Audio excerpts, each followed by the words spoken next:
Eu quero convidá-lo a abrir sua Bíblia comigo no livro dos Salmos, o Salmo 73.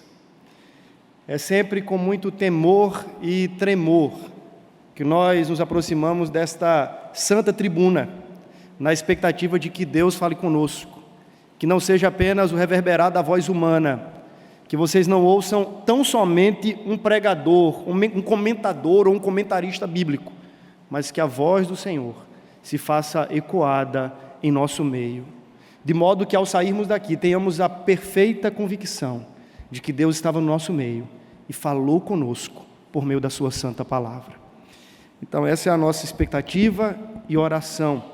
Salmo de número 73, com esse texto aberto, vamos ao Senhor em oração? Feche os seus olhos mais uma vez. Pai querido, nós reconhecemos que precisamos da iluminação do Espírito Santo sobre o nosso entendimento, a fim de que venhamos compreender qual é a boa, perfeita e agradável vontade do Senhor para nós.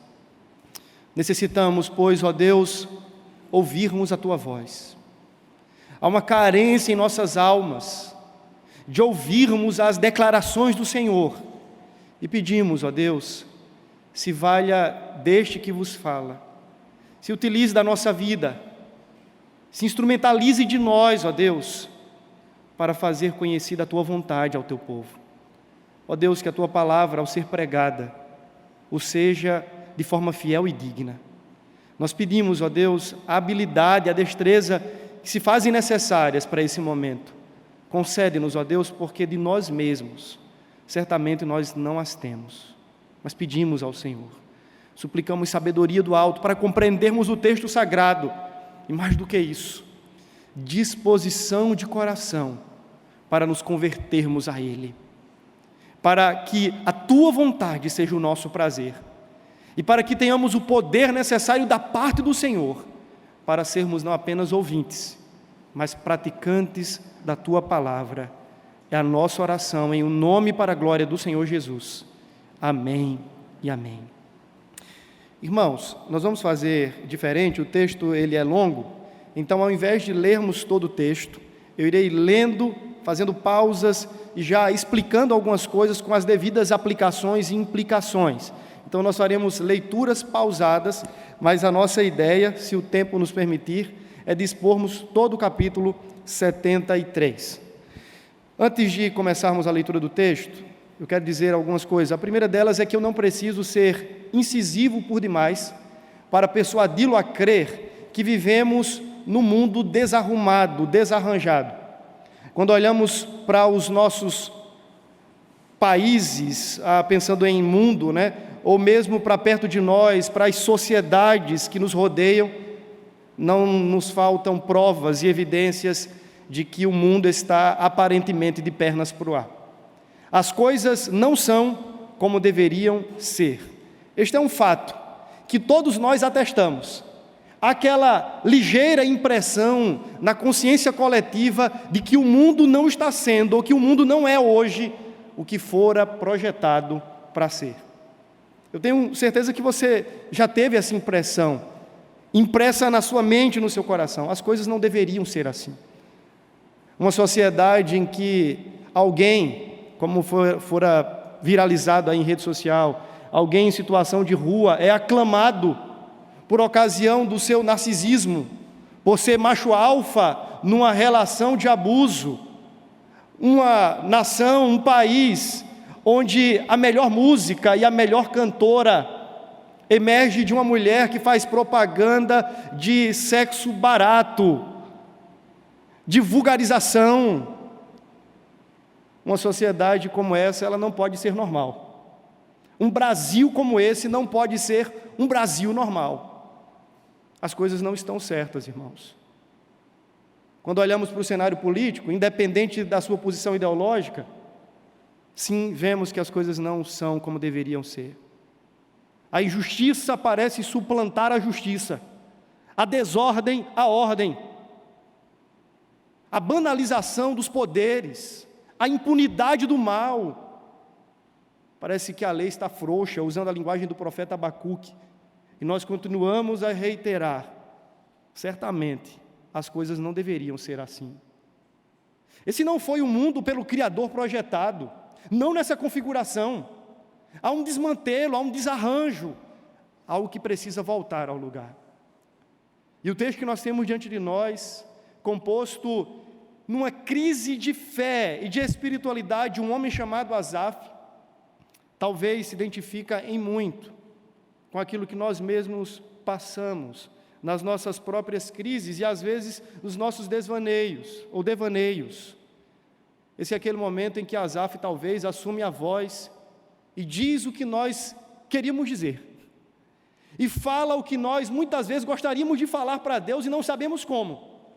Encontramos, portanto, nas palavras deste homem, o discurso de muitos de nós. As declarações de uma alma em conflito, que se projeta na alma, talvez, de alguns que aqui estão. Vamos ler esse texto, tendo em nossa mente a compreensão de que o mundo de fato não está como deveria ser e como lidar então com isso. Salmo 73, a priori nós leremos do versículo 1 ao versículo 3 apenas. Asaf começa com a declaração de afirmação contundente.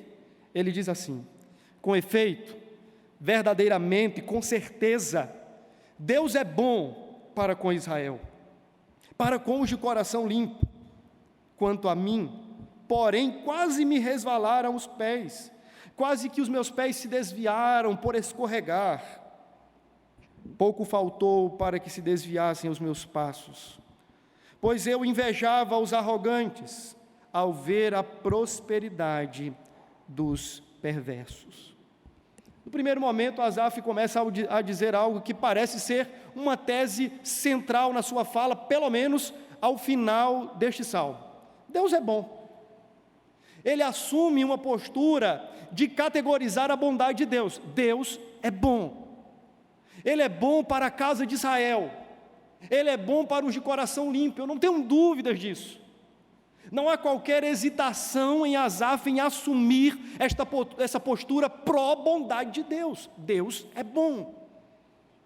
E as Escrituras fazem coro entre si, afirmando esta verdade: Deus é bom. No Salmo 34 diz assim: ó, provai e vede que o Senhor é bom. Que bem-aventurado é o homem que nele encontra refúgio, ou que nele se refugia. Com efeito, Deus é bom. Essa é uma declaração que talvez façamos. Tomando lado a Asaf, não há dificuldades em nós em assumirmos a convicção de que o Senhor, de fato, é bom.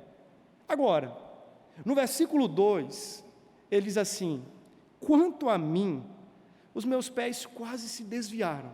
Faltou pouco para eu escorregar em minha fé, desmaiar em minha esperança, quanto ao Senhor, porque comecei a olhar para os ímpios. E quando pus os meus olhos sobre estes, eu vi que talvez Deus seja bom, mas Ele não seja tão justo quanto Ele é bom. Ele afirma que Deus é bom, mas agora ele tem dúvidas se este Deus que é bom é verdadeiramente bom e justo.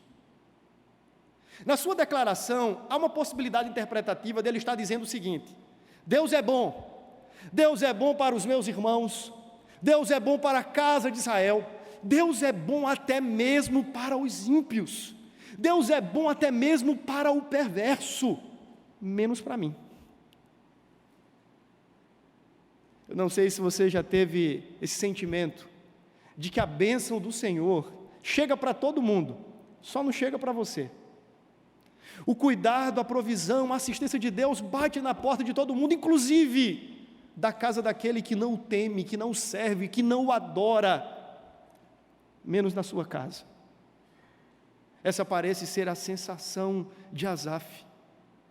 Ele afirma a bondade de Deus, mas em alguma medida duvida da sua justiça. Deus é bom, mas talvez Ele não seja tão justo assim. Imagine se você agora, como um bom cristão, alguém piedoso, que pautou os seus caminhos nas veredas da justiça, você que guardou puro o coração, ainda quando jovem, não querendo contaminar-se com as iguarias deste mundo, não querendo encaminhar-se pelas ideologias e filosofias vãs da sua época. Você foi alguém que andou sempre, tentando pelo menos, andar sempre na linha. Alguém que tinha um primor pela lei de Deus, um zelo pela sua palavra. Alguém que, em alguma medida, ogerizava o pecado, repudiava a maldade, estimava profundamente a santidade, e de repente, você agora cresceu, tornou-se um homem e uma mulher. E você se depara com um mundo que, em suas medidas circunstanciais, parecem, de alguma forma, não fechar o quadro, não fechar o quadrado. Você olha e parece que a forma desse mundo nunca fecha, porque você diz assim: eu andei sempre na linha, eu sempre fui o certo da minha casa, eu caminhei com Deus a vida toda, e olha para a minha vida hoje. Tem alguma coisa errada em tudo isso. E é assim que começa a declaração de Asaf. Quando ele passa a olhar para os ímpios, ele começa no versículo 4 a descrevê-los. Como é a vida dos ímpios? Veja, o que Asaf está declarando aqui não são declarações conclusivas, é uma percepção, é uma leitura dele no seu momento de crise, de convulsão de fé. Ele está olhando para os ímpios e ele lê a prosperidade dos ímpios desta forma, não necessariamente que seja assim, é a percepção, é a perspectiva de Asaf em seu delírio de fé, olhando para a suposta riqueza e prosperidade dos ímpios. Versículo 4, ele diz assim: para eles, para os ímpios, não há preocupações, o seu corpo é sadio e nédio. A ideia aqui de nédio é de alguém gordo, porque havia um conceito cultural diferente daquilo que é estipulado em nossa cultura, de que gordura era sinônimo de riqueza, saúde. O camarada ali está bem, opa, tem muita saúde aí, né, meu irmão? Então, era essa a ideia de alguém nédio, alguém farto. Está dizendo, está vendo os ímpios? Eles não provam destas dificuldades dos homens comuns. Eles não passam por dificuldades na saúde, versículo 5. Não partilham das canseiras dos mortais, nem são afligidos como os outros homens. Daí a soberba que os cinge como um colar. Eles se envaidecem disso. E a violência que os envolve como um manto. Os olhos saltam-lhe da gordura, do coração brotam-lhes fantasias. Motejam e falam maliciosamente. Da opressão falam com altivez. Contra os céus desandam a boca e a sua língua percorre a terra. Por isso o seu povo se volta para eles e os tem por fonte de que bebe a largos sorvos. E diz, como sabe Deus? Acaso há conhecimento no Altíssimo? Eis que são estes os ímpios, sempre tranquilos, aumentam suas riquezas. A leitura, portanto, que Asaf faz sobre os ímpios é basicamente esta: eles são os homens ricos, prósperos, afortunados, que não passam pelos vexames dos mortais, têm boa saúde, a vida anda sempre bem, eles se gabam de serem maus, são impunes nas suas maldades, violentos, truculentos, rudes, blasfemam dos homens e de Deus, falam mal dos céus e da terra e vivem como se nada tivesse acontecendo. São esses aqui. Eles é quem se dão bem na vida. É para eles que a bondade de Deus está estendida. É sobre eles que Deus tem derramado o seu favor. Veja que interpretação tosca, mas ao mesmo tempo que nos emparelha com ele. Nós fazemos isso muitas vezes. Imagina você está com a sua criancinha, você é crente, está com seu filhinho no hospital, recebe um atestado trágico, fatalista, e de repente do seu lado, ou pelo menos na sala do lado, você se depara com uma família de ateus. Vamos agora para um outro extremo. E você começa a perceber que a criancinha que estava ali, o tratamento está sendo eficaz, o negócio está acontecendo, o menininho, a menininha está melhorando, enquanto o seu filhinho, as coisas só pioram, e você fala assim, Deus, se há bondade no mundo, eu não a tenho experimentado. No campo da filosofia e da teologia filosófica, isso é chamado de teodiceia, o problema do mal. A ideia é, como pode, ao mesmo tempo, exigir no mundo Um Deus bom, todo-poderoso, soberano e justo, e ainda assim um mal persistente. Se Deus é bom e todo-poderoso, por que Ele não extirpa o mal de uma forma definitiva? Por que Ele permite que coisas ruins continuem acontecendo, entre aspas e muitas aspas, com pessoas boas? Por que Ele não bane de uma vez por todas as mazelas e sequelas trazidas pelo pecado nesta ordem criada? Talvez, afirmam alguns, Ele até é bom, mas Ele não é todo-poderoso e justo como você pensa. Ele é bom e Ele tem boas intenções para a sua criação. Ele até queria extirpar o mal do mundo. Ele tem esse interesse imbuído no seu ser bondoso. Mas sabe qual é o problema? Ele não tem poder para isso. Outros vão dizer, não, o problema não é esse. Deus tem todo o poder. Ele poderia sim, se assim o quisesse, banir a maldade da existência humana, mas Ele não faz porque vocês não entenderam ainda. Ele não é tão bom assim. E se Ele é bom, a bondade dEle não é justa. Outros, tomando a fileira dos descrentes e dos incrédulos, dirão, não, Deus não é nem bom e nem todo-poderoso. Ele simplesmente não existe. Porque é impossível e é incongruente existir Deus e maldade ao mesmo tempo. O que Asaf está levantando aqui como questionamento é algo que está em torno deste problema. Deus é bom, fato, mas Ele é injusto, porque Ele abençoa a casa do ímpio e não abençoa a casa do crente. O problema é que Asaf faltou na aula da escola dominical, onde foi ensinado que o pecado, e que nós chamamos agora de graça comum, no sentido da bondade de Deus que assiste a justos e injustos, ele faltou a aula que falava da desgraça comum. Isso você não encontra nos livros de teologia, mas está lá, quando se fala sobre os efeitos cósmicos do pecado. A desgraça comum. Ele faltou na aula onde Jesus estava ensinando sobre o sol que nasce sobre justos e injustos, a chuva que vem sobre justos e injustos, mas também sobre a desgraça que bate na porta do justo e do injusto, a doença que chega na casa do crente e do não crente, os desarranjos da vida que atropelam aqueles que servem a Deus e os que não servem a Deus.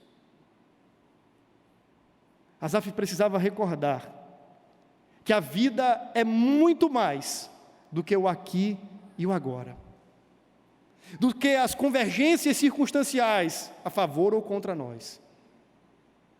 Asaf precisava ser recalibrado nas suas configurações de fé. E parece que é isso que acontece na sequência do texto. Vamos continuar lendo? Versículo 13. Com efeito, diante disso, desse Deus que abençoa o ímpio e não me abençoa, inutilmente conservei puro o coração. Inutilmente lavei as mãos na inocência. Enquanto os ímpios são violentos e prosperam, eu sou inocente, minhas mãos são inocentes, mas eu só provo a maldade. Pois de contínuo, versículo 14, sou afligido e a cada manhã castigado. Se eu pensar em falar tais palavras, já teria traído a geração de teus filhos. Para além de ter que conviver com esse conflito profundo, ele não podia se abrir com ninguém. Não bastasse a dor das inconclusões, ele tinha que conviver com a dor do silêncio. Uma vez que ele era líder na casa de Israel, no tabernáculo, fora constituído por Davi como líder da congregação, pelo menos para os cantos congregacionais, falou assim: eu não posso abrir o meu coração, eu não posso extravasar esses conflitos para ninguém, porque se eu assim fizesse, teria traído a geração do meu Deus. Não bastando a dor do conflito, das situações inconclusivas, ele tem a dor de ficar silenciado pela posição que exercia. Versículo 16, em só refletir para compreender isso, achei muito pesada tarefa para mim. Deixa eu abrir aqui um parênteses para tratar de um tópico muito interessante. O problema do mal, como assim é chamado, essa aparente incongruência entre Deus, bondade, justiça e maldade no mundo, não será resolvido com proposições filosóficas, teóricas e conceituais. Eu não vim aqui para elaborar uma tese dizendo assim, ó, tá vendo? Isso aqui, aprenda essa frase, essa tese, isso aqui explica a existência de um Deus bom no mundo mal. Eu posso afirmar para você que por mais que teçamos comentários, que construamos argumentos, nos serão insuficientes para chegarmos a uma resolução que seja satisfatória. Parece que de fato esse é um dilema que só entenderemos ao final na eternidade. Existem pontos que por mais que estudemos, e que nos debrucemos e que façamos os cálculos teológicos, não chegaremos ao denominador final.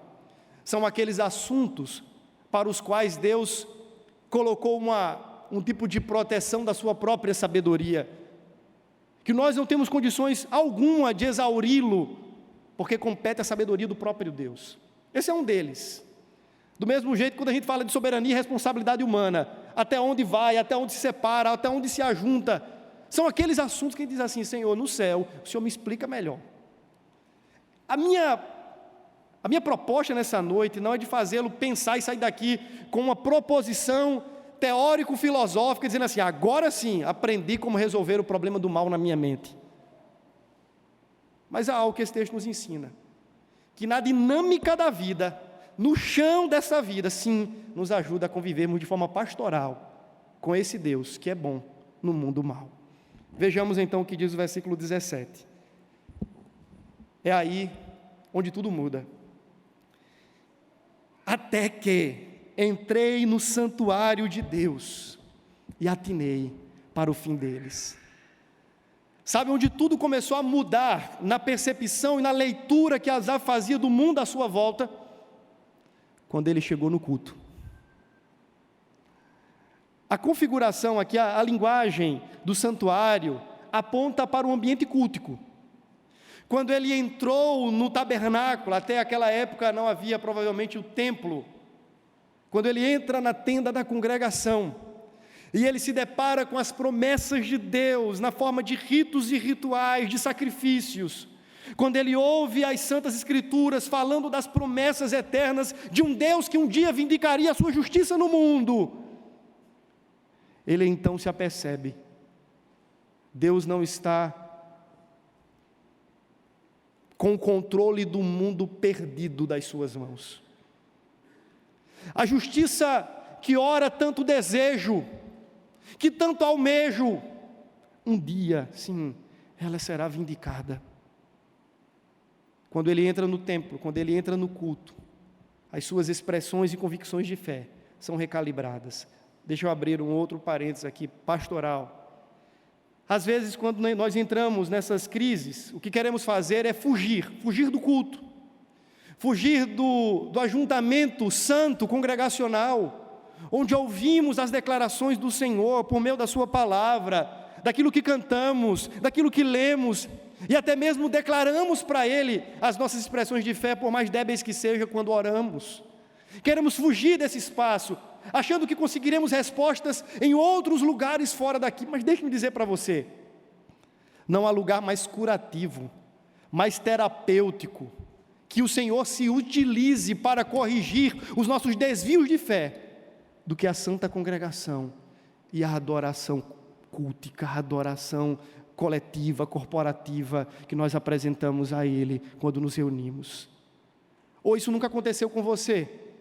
Você saiu de casa querendo fazer qualquer outra coisa, mas não tinha ninguém que lhe chamasse para não vir para o culto. E de repente o horário foi chegando, você teve que vir, entrar por essas portas, emburrado. Mas ao final do culto, você foi recalibrado em sua alegria, em suas disposições de esperança, de ânimo, de coragem, de fé. Há um elemento, meus irmãos, sobrenatural no culto público. Há um elemento sobrenatural na pregação. Quando nós estamos aqui reunidos, nós cremos que Deus, o Senhor da igreja, está operando em nós, está agindo no nosso meio, de modo que os nossos desvios e delírios aqui são reconfigurados e recalibrados aos propósitos da verdade do eterno. Não há nenhum lugar melhor para estarmos, quando em nossas crises profundas, quando em nossas inconclusões, do que aqui, neste lugar. É aqui que Deus nos confronta, é aqui que Ele trata conosco, é aqui que Ele nos corrige, é aqui que Ele nos redireciona, é aqui que Ele nos fortalece, é aqui que Ele nos quebra, mas é aqui também onde Ele nos refaz. Este ambiente aqui, meus irmãos, não pode ser abandonado por nada. A adoração pública, o culto do Senhor, é um instrumento preciosíssimo nas mãos do Altíssimo, para trazer ordem aos caos que se estabelecem no coração dos seus filhos. Portanto, esteja aqui, mesmo que você não esteja compreendendo os caminhos da providência, mesmo que as coisas em sua vida estejam requerendo respostas que você não tem problemas, esteja aqui. É neste lugar que o Senhor irá trazer alento, até mesmo, não estou falando que Ele vai trazer todas as respostas, mas certamente alento Ele trará ao seu coração. Ele entrou nesse lugar, e o texto continua, e a percepção dele é: tu certamente os pões em lugares escorregadios, está falando dos ímpios, e os fazes cair na destruição. Veja que a leitura de Asaf é de que os ímpios estão nas mãos de Deus. Quem os põe em lugares escorregadios é Deus. Deixa eu dizer outra coisa aqui. A gente tem uma impressão equivocada de que Deus é Senhor apenas da igreja. Mas, meus irmãos, Deus é Senhor sobre tudo. Deus é Senhor sobre todos. Deus é Senhor sobre os bons. Deus é Senhor sobre os maus. Deus é Senhor sobre os reis que de alguma forma se curvam diante do seu senhorio, mas Ele é também Senhor sobre o Nabucodonosor da vida. Ele é Senhor sobre Ciro, a fim de que os seus propósitos se cumpram. Deus tem o coração do rei em suas mãos. Ele é Senhor sobre todos. Diz que os ímpios, apesar da vileza dos seus corações, estão nas mãos de Deus, e que Deus propositalmente os colocará em lugares escorregadios, já os tem posto, de modo que em uma hora eles tropecem e caiam, para nunca mais se erguerem. Como ficam de súbito, versículo 19, assolados, totalmente aniquilados de terror, como ao sonho quando se acorda, assim, ó Senhor, ao despertares, desprezarás a imagem deles. Quando o coração se me amargou, e as entranhas se me comoveram, eu estava embrutecido, ignorante, era como irracional a tua presença. Perceba como estas declarações se assemelham àquilo que Jó falou no finalzinho do seu livro.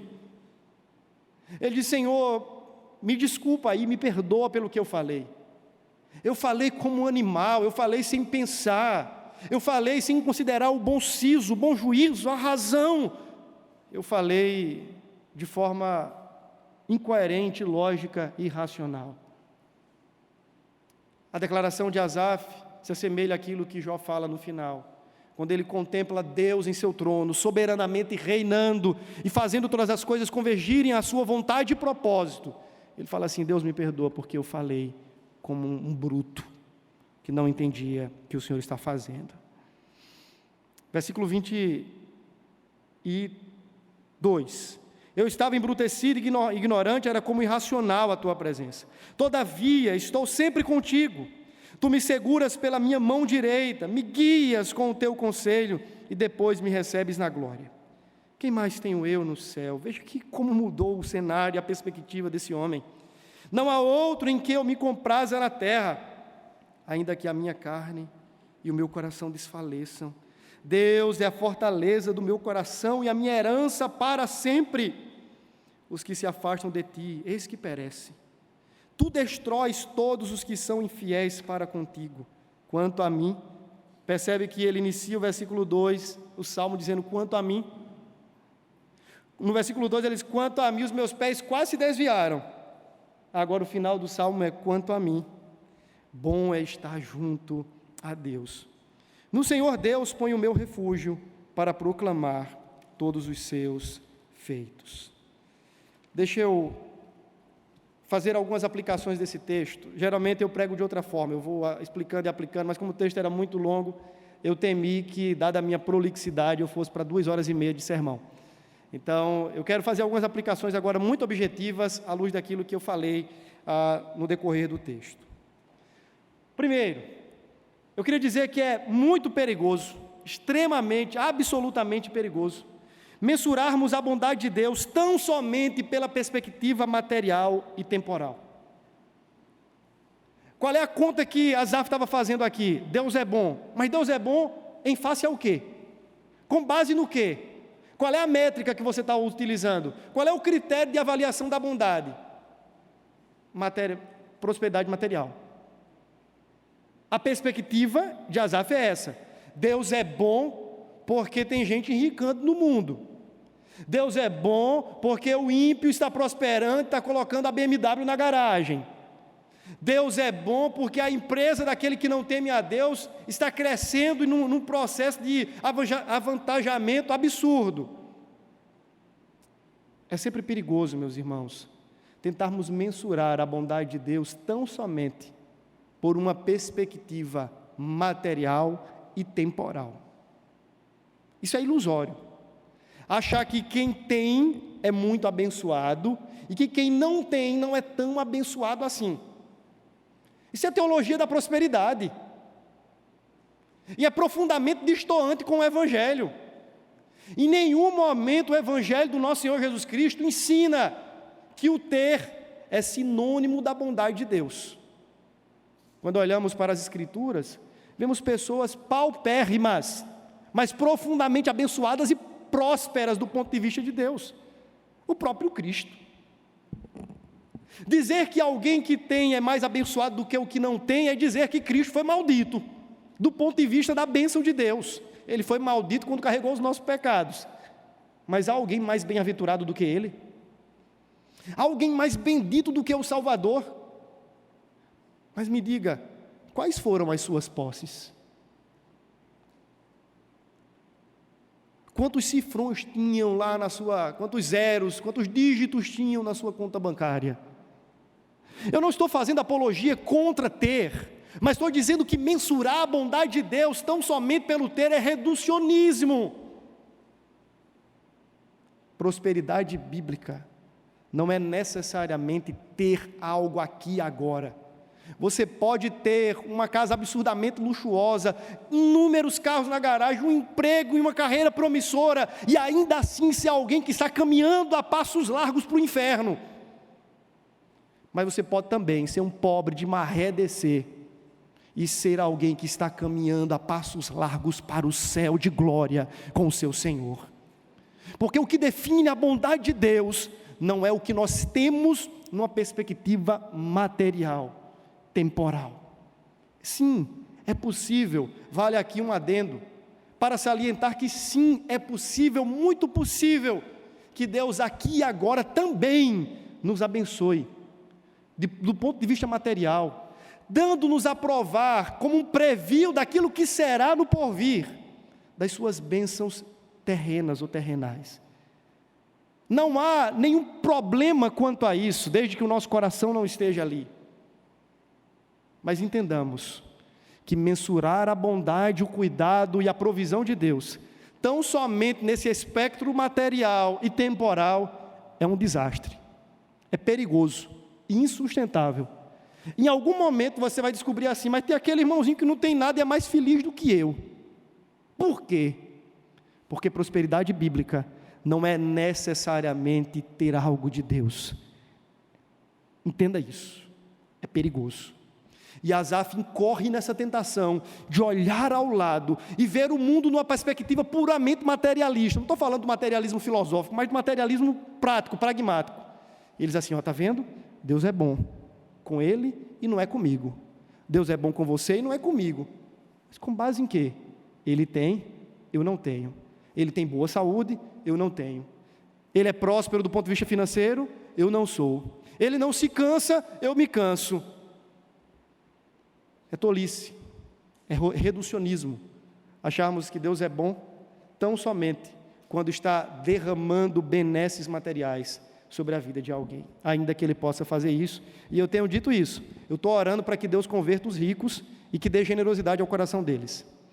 Isso faz prosperar o trabalho missionário. Estou falando sério, não estou brincando não, irmãos. Estou orando, Deus, converte os ricos, Senhor. Agora converte o rico e faz ele generoso, porque se for rico avarento é pobre, não serve de nada. Mas entenda, não é isso que mensura a bondade de Deus. Amém? Segundo aspecto aqui. Considerar a bondade de Deus como algo retributivo à nossa própria justiça é legalismo. O primeiro ponto é considerar a bondade de Deus, ou mensurar a bondade de Deus, não somente do ponto de vista material e temporal, é reducionismo. Segundo, considerar essa mesma bondade como algo retributivo à minha própria justiça é legalismo. Deixa eu explicar isso na prática. O que é que Asaf está dizendo aqui? Deus, o senhor tem que pagar a sua conta. Ou não? Eu andei na linha, eu fiz o que era certo, fiz meu dever de casa, agora o Senhor tem que me abençoar. A bondade de Deus, na leitura de Asaf, é como se fosse algo retributivo à sua própria justiça. Eu sou um bom crente, pastor, eu leio a Bíblia todo ano, 2, 3 vezes. Não falta nenhuma programação da igreja, reunião de oração da primeira idade, segunda, terceira, quarta, quinta, reunião de oração dos homens, das mulheres. Estou aqui na igreja, não falta nada. Olha, final do ano, Deus tem que pagar a conta dele. Eu fui um bom menino. Veja se não é isso que Asaf, em alguma medida, está exigindo. Como aquele filho que fica na casa do pai, o mais velho. Quando ele volta, ele vê a festa estabelecida, o palco montado. O que está acontecendo aí? O filho mau, o imoral, está recebendo uma festa, e ele tem a síndrome do cabrito, porque ele diz assim, o pai nunca nem mesmo fez um churrasco de cabrito para mim, esse aqui tem boi para tudo que é lado. Veja se no final das contas aquele filho mais velho não estava dizendo assim, o pai deveria ser bom era comigo, porque eu fui bom com ele a vida toda. A gente tem essa leitura da bênção de Deus também, como se Deus tivesse que nos abençoar porque nós somos bons, e porque nós cumprimos o nosso papel cristão no mundo, porque damos o nosso dízimo e pagamos o nosso tributo celestial. Lê do engano, meu querido. Deus não deve nada para você, e nem para mim, nem para ninguém. Deus é o Senhor, e Ele tem prazer em abençoar os seus filhos. Quando Ele nos abençoa, Ele não o faz em retribuição aos nossos méritos, mas Ele o faz por sua graça, e por sua graça tão somente, porque Ele é um bom Pai, e Ele tem alegria profunda em fazer isso. Pensar que é a minha obediência que atrai em alguma medida a bondade de Deus, é puro legalismo moral. Entenda, considerar que a bondade de Deus é retributiva à minha autojustiça é legalismo moral. Mas pastor, o senhor está dizendo que eu não devo obedecer? Não, meu amigo, você deve sim. Obedeça ao Senhor, seja fiel, ande com Ele, o ame, o tema, o sirva com todo o seu coração. Mas entenda que isso da sua parte é uma retribuição à graça que já lhe foi concedida, ao amor que foi dispensado e derramado em seu coração, aos afagos da sua benevolência que em algum momento o encontrou e o acolheu nos seus braços. Viva desta maneira, retribuindo a Deus e não exigindo que Ele retribua a você. É o contrário. Eu faço o que eu faço, eu vivo como eu vivo, eu tento de alguma maneira obedecê-lo, não para que Ele me retribua em troca, mas como uma retribuição a tudo quanto já tenho recebido, abundante e exponencialmente em minha vida. É pelo que eu já tenho, é pelo que Ele me deu, é pela graça que me foi outorgada, que então eu vivo para a glória do Seu nome, mas não esperando que Ele me retribua por isso. Terceira consideração, na adoração pública, como aqui já falei, nós somos recalibrados em nossas conclusões de fé. É na adoração pública e na convivência com o povo santo que a eternidade assume o protagonismo diante da temporalidade. A gente vive num mundo onde a gente o tempo todo está olhando para o que é temporal, passageiro, efêmero, pueril. Eu olho de um lado, as coisas estão ruins, estão mal. Isso aqui vai assediando os meus pensamentos, de modo que eu começo a pensar que a vida é uma grande tragédia. Mas quando eu começo a viver na comunidade dos santos, eu vivo um preview das realidades vindouras, e então sou despertado na minha consciência quanto à eternidade, e lembro, não, o mundo não é uma grande tragédia, o final da história não será em caos. Eu li, como disse, eu acho que Billy Graham, eu li o final da história, tudo vai terminar muito bem. E é aqui, meus irmãos, neste ambiente, que essa fé, essa esperança eterna é alavancada em nossas almas, de modo que olhamos para as tantas tragédias que existem no mundo, e ao invés de olharmos para isso e desanimarmos, ecoamos no mais profundo da nossa alma: Maranata, ora vem, Senhor Jesus, e passamos a ansiar e desejar ainda mais o desdobrar do final da história, em que Cristo virá, pondo ordem em todo o caos, estabelecendo o seu trono de glória e fazendo convergir diante de si todas as coisas, como tributo de adoração ao seu próprio nome. É nesse lugar, quando ouvimos o hino, hoje pela manhã, no momento da ceia, foi cantado Só em Ti Esperarei, e ao final da canção diz: vem Jesus, Maranata, ora vem Senhor Jesus. Deparados então com o mal no mundo, com tanta coisa ruim acontecendo, com crianças que nascem com doenças terríveis, com guerras, com fomes, com desajustes sociais, isso deveria gerar em nosso coração ainda maior expectativa pelo retorno glorioso do nosso Rei, ao passo que também deveria nos levar, como ouvimos pela manhã, a um ato contínuo de propagação e de encarnação do Evangelho, a fim de que saibam quem Ele é e, conhecendo-o, também o adorem. É no culto onde a eternidade, por um momento, assume a atmosfera do nosso coração. No dia do Senhor, onde nós paramos tudo, e de repente aqui somos lembrados: haverá de chegar aquele dia em que não apenas por algumas horas estaremos diante do Senhor no mundo perfeito. Haverá de chegar o dia em que por horas infindas estaremos com Ele diante do trono da sua glória, entoando um novo cântico, sem mais nenhum desarranjo histórico, dizendo: glória ao Cordeiro que foi morto antes da fundação do mundo e comprou para Deus um povo de toda tribo, língua, raça e nação. Estaremos lançando perante Ele as nossas coroas, estaremos prostrados aos seus pés, dizendo: louvado seja o teu nome, ó Deus, porque a história não teve um desfecho trágico, mas de glória. É no culto onde nós somos lembrados quanto a isso, através da pregação, através dos cânticos, das orações, dos sacramentos, mas é no culto também, onde as inverdades, que muitas vezes tentam suplantar a lógica da fé, parece esquisito, mas a fé tem uma lógica, só não é a nossa lógica, mas quando muitas vezes as inverdades tentam suplantar a lógica da nossa fé, é aqui, onde a verdadeira verdade sedimenta a nossa esperança. É aqui onde as nossas mentiras e os nossos enganos são também dissipados. A gente chega aqui cheio de pressuposições, achando que o mundo é isso, que é aquilo, aquilo outro, e de repente, expostos à verdade de Deus, Ele começa a quebrar e nivelar os muros tortos das nossas concepções de espiritualidade, colocando tudo no lugar, trazendo a verdade para o seu lugar. É no culto, meus irmãos, e o apelo que eu falo reiteradamente: não deixem esse lugar, não deixei de congregar, como é costume de alguns, como disse o autor aos Hebreus, porque é aqui que nós somos recalibrados quanto à nossa fé e à nossa esperança. Quarta implicação desse texto, escute bem isso: a glória do crente e o juízo sobre o descrente estão muitas vezes ocultos nesta vida, mas serão revelados no fim de todas as coisas. Durante muito tempo você vai viver dizendo assim: Senhor, que glória há em ser crente. E se você olhar do ponto de vista tão somente circunstancial, você vai dizer: nenhuma glória há, sendo que há muitas, sem dúvidas, infindas, incontáveis. Aí você olha para a maldade no mundo e você diz assim: que juízo há, que justiça há contra a maldade do mundo, e muitas vezes você não vê também.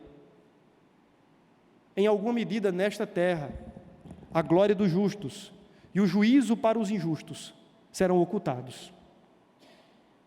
Isso é um dos motivos para a nossa fé muitas vezes ser eclipsada, escurecida, embaraçada. Mas lembre-se, no final da história, o justo receberá a coroa da vida e terá uma alegria indizível e cheia de glória, enquanto que os ímpios definitivamente perecerão. A história, meus irmãos, não tem a ver com a prosperidade do mal. A história não termina com o triunfo dos ímpios, com a impunidade dos malignos.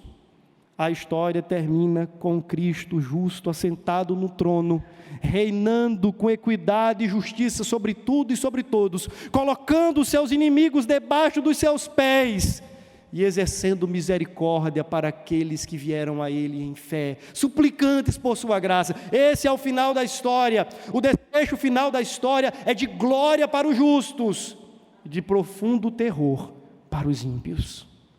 Mesmo que na sua andança e na sua peregrinação, você não perceba isso neste mundo, não se desespere, querido cristão. Siga caminhando, siga avante, entendendo que ao final dessa caminhada, os justos serão levados ao destino eterno ao lado do seu Senhor, enquanto que a maldade dos ímpios também será levada a cabo. O livro de Abacuque também trata dessa tratativa, desse profundo dilema, até que Abacuque começa a orar: Deus, o Senhor não vai fazer nada, existe injustiça por toda parte. Aí Deus diz: vou fazer, vou levantar o império caldeu, os neobabilônicos, eles vão tratar com o meu povo. E Abacuque diz: Senhor, o Senhor não está entendendo. Como é que uma nação ímpia, injusta, vai servir de corretivo e de disciplina para o teu povo? Primeiro, Abacuque entra em crise porque Deus não falava nada e não fazia nada. Quando Deus resolve falar, ele fica em crise porque o que Deus falou não coadunava com o que ele queria ouvir de Deus. Aí Deus falou: você não está entendendo nada. Capítulo 2, Deus fala como julgaria a Babilônia. E Abacuque entende: opa, Deus está nos corrigindo e nos disciplinando, mas essa disciplina é temporária.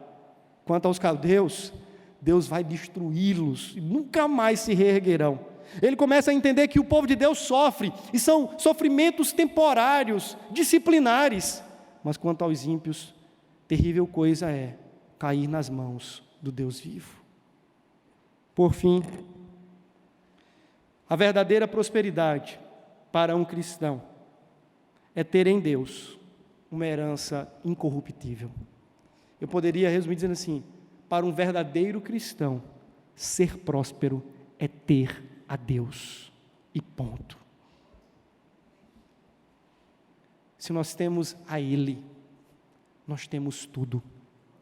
Ele é a pedra de grande valor, Ele é aquela pérola preciosíssima, sobre quem Jesus conta que um homem estava trabalhando no campo e de repente ele encontrou uma pedra muito preciosa e ele volta disposto a vender tudo o que tinha para comprar aquele pequeno terreno, porque o que estava em voga, o valor daquela propriedade, não era o da propriedade em si, mas da pedra preciosíssima a qual ele encontrou. Se você encontrou a Cristo, se você por Ele foi encontrado, numa linguagem mais presbiteriana, entenda, meu querido irmão, você tem tudo o que você precisa. Você é o homem, você é a mulher mais próspera, mais abençoada deste mundo. Mais abençoada deste mundo. Se nós temos a Deus, nós temos uma herança incorruptível. Não tem a ver com ter muitos títulos. Não tem a ver com ter isso, aquilo, outro. Não tem a ver com as vantagens que esse mundo nos apresenta. Tem a ver com termos a Ele e estarmos com Ele eternamente. Veja que a linguagem do salmista muda. Ele diz: bom para mim é estar contigo todos os dias, o Senhor me sustenta, o Senhor me guia pelos seus conselhos, e ao final me recebes em sua própria glória. Se há alguém mais próspero aqui, me diga.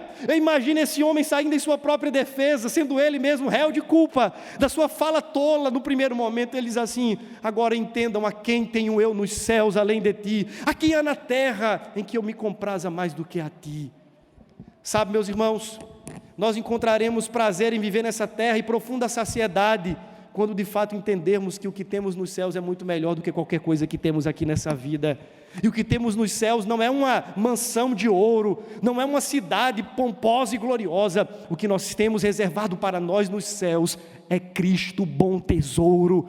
O que nós temos aguardado para nós na eternidade não é uma estrutura de cidade assim monumental, gloriosa. Não, não. A grande glória, a grande beleza dos céus é o Senhor que nele habita. E quando ali chegarmos, meus irmãos, veremos que de fato valeu a pena servir a Deus. Veremos naquele dia que a prosperidade dos ímpios afundou. Eles foram derribados em seus tantos castelos de areia. Mas quanto a nós, veja a cena, seremos recebidos pelo anfitrião do universo. E naquele dia ouviremos: venham benditos do meu Pai, e tomai parte no gozo que para vocês está preparado desde antes da fundação do mundo. Naquele dia você não vai nem se lembrar das contas que não conseguiu pagar, meu querido. As dificuldades tantas, a penumbra da vida, naquele dia será suplantada pela glória e pela beleza do Rei, que a tudo plenifica, que a tudo completa naquele lugar.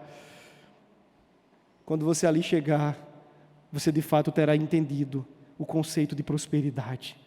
Prosperidade é ter a Deus. Você diz assim: mas pastor, eu tenho a Deus, mas eu não me sinto um homem próspero, uma mulher próspera. Eu tenho a Deus, mas eu não tenho alegrias em minha alma. Deixe-me dizer algo para o seu coração. Não tem a ver com o quanto você sente que tem a Deus. No mundo sensorial e subjetivo e sentimentalista, a gente quer sentir que tem a Deus. Mas é o quanto as Escrituras prometem que você o tem, que você é dele, que ele é seu. Comece então a internalizar as promessas e as verdades que ditam o seu fim. E a partir delas, lastreie a sua caminhada, estabeleça a sua rota de fé. Porque Deus, lá no livro de Apocalipse, diz assim: eu serei o vosso Deus, e vocês serão o meu povo. Do mesmo jeito que nós somos sua propriedade, Ele se deixou ser a nossa possessão. Eu encerro as minhas palavras dizendo o seguinte: nós não temos mais aqui nenhum levita, no sentido teológico, estou falando étnico, racial. Mas nós temos aqui um monte de sacerdotes, ou não? Sim ou não? Diz que em Cristo, Deus está formando um reino de sacerdotes. Que o Espírito que outrora vinha sobre uma classe especial de pessoas escolhida por Deus, fora derramado agora sobre toda a carne. E o Espírito que em nós habita, nos capacita para vivermos como um povo sacerdotal nesse mundo. Volte na história. Quando o povo de Israel, de alguma forma, conquistou pelo braço poderoso do Senhor a terra de Canaã, que manava leite e mel, eles tiveram que fazer a distribuição das partes da terra. Cada parte ficava como possessão de uma tribo. Você lembra dessa parte da história? Até que chegou para a tribo de Levi. E o que é que foi que Deus disse para os levitas? Meu amigo, não tem nada. Não tem terra, não tem banho de rio. Aquele pedacinho ali que fica garoando, aquilo ali já é para outra tribo, é para irmão de vocês. Aí ele falou: mas Senhor, mas não tem problema, escutem aqui o que eu vou dizer. Eu sou a vossa porção e a vossa herança, diz o Senhor. Haveria herança melhor, haveria parte melhor naquela divisão, do que ouvir do Altíssimo: eu sou a vossa porção e a vossa herança. Ouça-me, portanto, sacerdote de Deus em Cristo, sumo sacerdote, segundo a ordem de Melquisedeque, você que nele foi feito sacerdote. Ouça-me nessa noite, o que lhe diz o mesmo Senhor: eu sou a vossa porção e a vossa herança. Motivo da sua alegria, do seu contentamento, da sua satisfação e do seu júbilo mais pleno, é Ele, meus irmãos, é Ele. Ter a Cristo é ter tudo que nós precisamos, quer na vida, quer na morte, quer agora, quer no futuro, quer no presente, quer no porvir. Amém?